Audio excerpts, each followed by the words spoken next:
perkara yang paling penting dalam kehidupan manusia adalah perkara iman. Tidak ada perkara yang lebih penting daripada iman.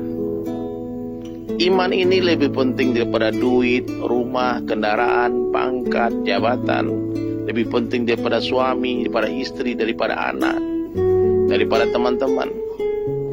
Satu orang mati gak punya duit, Allah gak marah. Mati gak punya rumah, gak masalah. Mati gak punya suami, Allah gak marah. Mati gak punya istri, gak punya anak-anak, gak punya teman, tidak akan mendatangkan murka Allah subhanahu wa ta'ala. Tapi apabila ada satu orang manusia mati tanpa iman, nah itulah masalah. Jadi kita harus sepakati ini. Semua kita yang mendengarkan video ini, kita harus tahu bahwasanya perkara iman adalah perkara yang paling penting, harus terus dibicarakan, harus terus difikirkan, harus terus diusahakan. Nah, sebagaimana hari ini sebagian besar manusia di dunia, mereka menganggap yang penting itu adalah perkara kesehatan. Maka hari-hari bicara tentang kesehatan, mengusahakan tentang kesehatan. Di mana-mana kalau bertanya, jumpa orang tanya, sehat kamu, apa kabar, bagaimana sehat? Dulu kalau sahabat berjumpa, bukan itu yang mereka tanyakan. Ketika sahabat berjumpa dengan sahabat yang lain, yang mereka tanyakan bagaimana kabar iman kalian. Bukan bagaimana kabar kesehatan kalian, bukan bagaimana kabar keluarga kalian, anak kalian. Bukan itu yang pertama mereka tanyakan. Tapi ketika sahabat berjumpa dengan sahabat yang lain, apa yang mereka tanyakan? Bagaimana imanmu? Mari kita beriman sesaat. Mari kita tingkatkan iman kita. Kalau Nabi SAW berjumpa dengan sahabat juga begitu, menanyakan bagaimana imanmu, apa hakikat, apa bukti kamu beriman. Itu yang Nabi tanyakan. Nah, ini perlu kita perbaiki, sahabat-sahabat SAS dimanapun kalian berada ya. Perlu kita perbaiki. Apa yang kita perbaiki?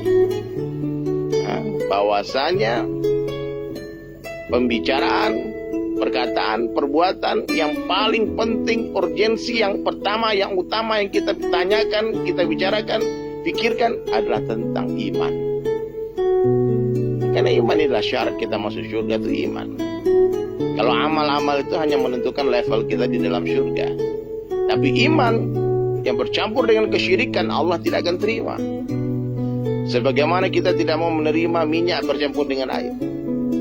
Sebagaimana kita semua tidak mau menerima beras bercampur dengan pasir. Allah subhanahu wa ta'ala pun tidak akan menerima iman yang bercampur dengan kesyirikan. Terus bagaimana dong? Orang syirik itu bagaimana? Orang syirik bukanlah orang yang tidak percaya kepada Allah. Dia percaya kepada Allah, namun dia sekutukan Allah dengan ghairullah. Menyekutukan Allah dengan selain Allah, itulah syirik. Kalau orang tidak percaya kepada Allah, kafir dia. Jelas dia. Tapi orang yang percaya kepada Allah, namun dia juga percaya kepada ghairullah, dia sekutukan Allah dengan makhluk, inilah musyrik. Orang beriman mutlak yakin sempurna hanya Allah yang berkuasa, selain Allah tidak kuasa. Nah, bisa nggak kita ucapkan hal semacam ini? Allah kuasa, makhluk tak kuasa. Allah yang menciptakan, makhluk diciptakan. Allah yang memelihara, makhluk dipelihara. Allah yang memberi rezeki, selain Allah diberikan rezeki. Nah, makhluk ini bisa kita ganti dengan selain Allah. Siapa itu makhluk? Siapa saja selain Allah adalah makhluk. Hatta Jibril alaihissalam adalah makhluk. Jibril alaihissalam itu pernah dinafikan oleh Nabi Ibrahim alaihissalam. Ketika Jibril alaihissalam, amirul malaikat, pemimpinnya para malaikat, datang menawarkan bantuan kepada Nabi Ibrahim alaihissalam ketika hendak dibakar oleh Namrud laknatullah alaih. Apa jawaban Nabi Ibrahim alaihissalam? Hasbunallah wa ni'mal wakil. Cukup Allah sebagai penolongku. Nah, inilah tauhid. Menafikan ghairullah, meyakini hanya Allah yang berkuasa, selain Allah tidak bisa apa-apa, bukan apa-apa, bukan siapa-siapa, tidak bisa memberikan manfaat dan mudarat sedikit pun tanpa izin Allah. La ilaha illallah. Di hari kita bercerita tentang kebesaran Allah, di hari kita mendengar tentang kebesaran Allah, di hari kita berbicara tentang kebesaran Allah, hari itu iman kita akan meningkat. Tapi di hari kita bercerita tentang perkara kebesaran selain Allah, maka hari itulah iman kita akan menurun. Kenapa iman kita turun naik, hadirin sekalian? Karena kita semua tidak istiqomah dalam membicarakan tentang kebesaran Allah. Maka mulai hari ini seluruh sahabatku sekalian, perbaiki lisan. Sebelum kita memperbaiki hati kita, perbaiki lisan kita. Mulai hari ini banyak-banyaklah mengucapkan perkataan yang baik. Apa perkataan yang baik? Dakwah ilallah. Wa man ahsanu qawlan mimman da'a ilallah. Siapakah yang qawlannya, yang perkataannya yang lebih baik daripada orang yang mengajak manusia kepada Allah. Usahakan dalam setiap kalimat, dalam setiap perkataan kita, libatkan Allah Subhanahu wa Ta'ala. Kalau panas, katakan Allah yang kasih panas. Kalau dingin, katakan Allah yang kasih dingin. Kalau berjumpa, katakan Allah yang jumpakan kita. Kalau berpisah, katakan Allah yang pisahkan kita. Allah yang menghidupkan kita, Allah yang mematikan kita. Selain Allah tidak bisa apa-apa, tidak bisa menghidupkan, tidak bisa mematikan. La ilaha illallah. Libatkan Allah. Kita tidak duduk namun didudukkan oleh Allah. Kita tidak hidup namun dihidupkan oleh Allah. Kita tidak mati tapi dimatikan oleh Allah.